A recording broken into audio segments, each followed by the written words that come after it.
बिस्मिल्लाहिर्रहमानिर्रहीम। अस्सलाम वालेकुम डियर स्टूडेंट्स। आज का हमारा जो टॉपिक है वो है how to factorize of two terms. Two terms को कैसे हम फैक्टराइज करते हैं। फैक्टराइज बहुत सारी टाइप्स हो सकती हैं, 3 टर्म्स भी हो सकती हैं, 4 भी हो सकती हैं, लेकिन जब 2 टर्म्स हों तो उसमें भी 2 केस आते हैं आपके। एक केस के बारे में आज हम डिस्कस करेंगे, इंशाल्लाह नेक्स्ट वीडियो में हम अगले केस के बारे में भी उसके बारे में पढ़ेंगे। आज ये देखें 4x² - 25।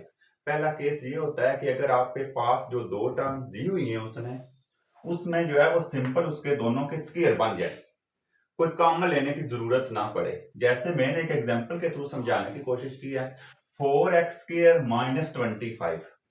तो आपको पता है कि फर्स्ट टर्म यहाँ पे 4x² है, तो क्या ये किसी का कंप्लीट स्क्वायर है? 4 हमें पता है, पहले मैंने इसको फैक्टराइज किया है। 4 को हम लिख सकते हैं 2 × 2, इसके फैक्टर बना लिए हैं इसको आसान अल्फाज में। और x² है, मतलब x × x। ये बात समझ आ गई। माइनस उधर ही है, और 25 के फैक्टर होते हैं 5 × 5। ये बात ठीक है। अब हम कहां पे जा रहे हैं? हम कह रहे हैं 2 × 2 है, तो मैं इनको 2 का स्क्वायर तो लिख सकता हूं, 2 टाइम है। और x × x है, तो मैं अगेन उसको x² लिखा। और ये 5 × 5 है, तो 5 का स्क्वायर।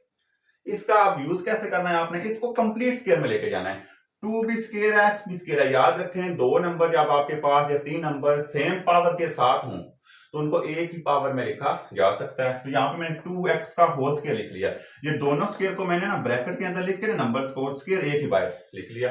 और -5 का स्क्वायर भी मैंने लिख लिया, ब्रैकेट लगा ली। अब आपके पास जो फार्मूला यूज होता है, बाय यूजिंग फार्मूला। फार्मूला होता है कि फर्स्ट टर्म का स्क्वायर भी अगर आपके पास हो माइनस सेकंड टर्म का भी स्क्वायर आपके पास हो। ये फार्मूला लगाना कब है? इसकी ये 2 बातें आपने याद रखनी है। एक बात याद रखें कि आपकी जो दोनों टर्म्स हैं वो स्क्वायर फॉर्म में होनी चाहिए, अदरवाइज ये फार्मूला अप्लाई नहीं होगा। यहां पे मैंने फर्स्ट टर्म को भी 2x का होल स्क्वायर बनाया और 25 था तो मैं 5 का स्क्वायर लिखा। बात समझ आ गई। और दरमियान में जो सबसे जो इंपॉर्टेंट बात है वो ये है कि माइनस होना चाहिए, ना कि प्लस। अगर आप प्लस के साथ इस फार्मूले को यूज करेंगे तो बिल्कुल ये फार्मूला प्लस के साथ अप्लाई नहीं होता। माइनस का होना लाजमी है अगर आपने फार्मूला लगाना है।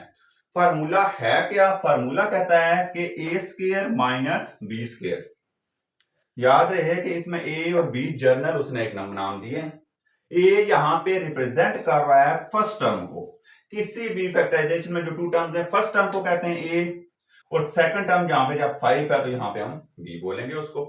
तो बी जो है वो सेकंड टर्म होती है और ए क्या होती है? First term. अगर आपके दोनों जो स्क्वायर फॉर्म में हो, दरमियान में क्या हो?